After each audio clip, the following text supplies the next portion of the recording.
Daily Life Connection. Thanks for joining me again. We're exploring Luke 15, how Jesus revealed the Father's heart in probably the most powerful story he told in his whole ministry. It is just so central, it's so critical. I think of it as being like a hinge pin moment. You know what I mean by that? You know, in a door there are the hinges, and there's a pin that goes down in the hinges so that the whole door can swing on it. A hinge pin, it's so critical. Without that, the door just falls off. And I really feel like in many ways, without this story that Jesus told here in Luke chapter 15, the door falls off. And so it kind of holds everything together, and everything Jesus taught and did swings on this hinge, this pin of this story that he told.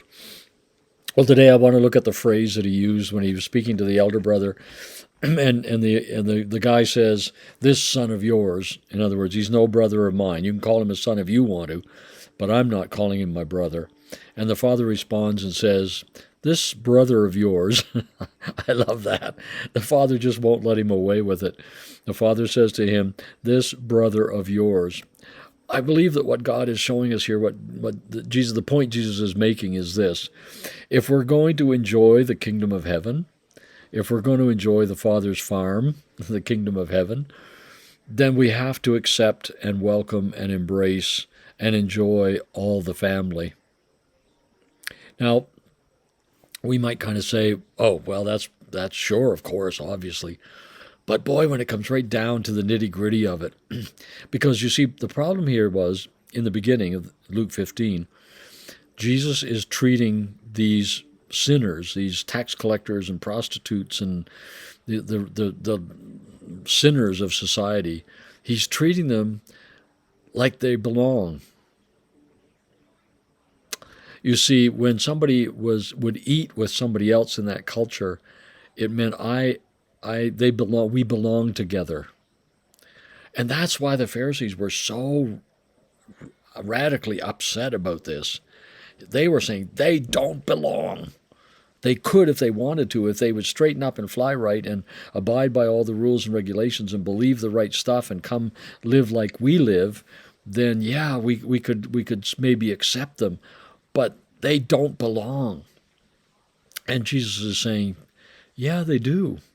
You see, I think that the point Jesus is making here is we can look at people in one of two ways.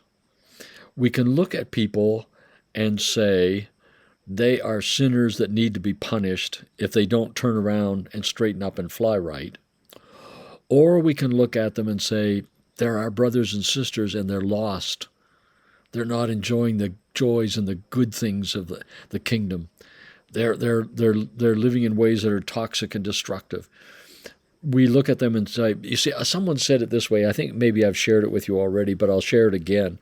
And they were saying, God is not an angry judge looking for people to punish. He's a broken-hearted father looking for sons and daughters to welcome home.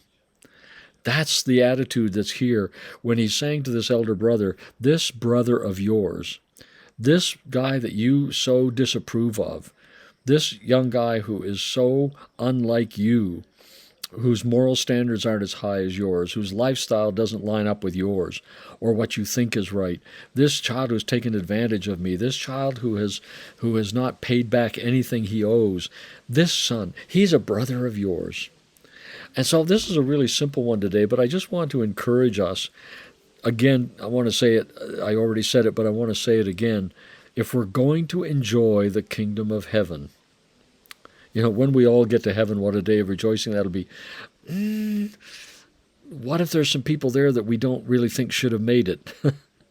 What if there's some people there that don't like us or we don't like them? What if there's some people there who were so different from us that we thought there was no hope? We never treated them like a brother or sister. We treated them like outcasts, as projects, or whatever it may be. Okay, so if we're going to enjoy the kingdom of heaven now and in heaven, if we're going to really enjoy it, we have to accept and welcome and embrace and enjoy all the family as brothers and sisters.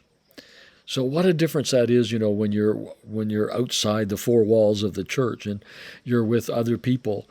to see them as brothers and sisters. Yeah, they may be lost. We are too. There's a degree of lostness here. But we want them to enjoy the relationship with Abba. We want them to enjoy all the blessings of life to the full that can be found in the kingdom. That's a whole different perspective, isn't it, on who they are. So let's think about that today. Let's ask God to open our eyes and show us. And we'll talk again tomorrow.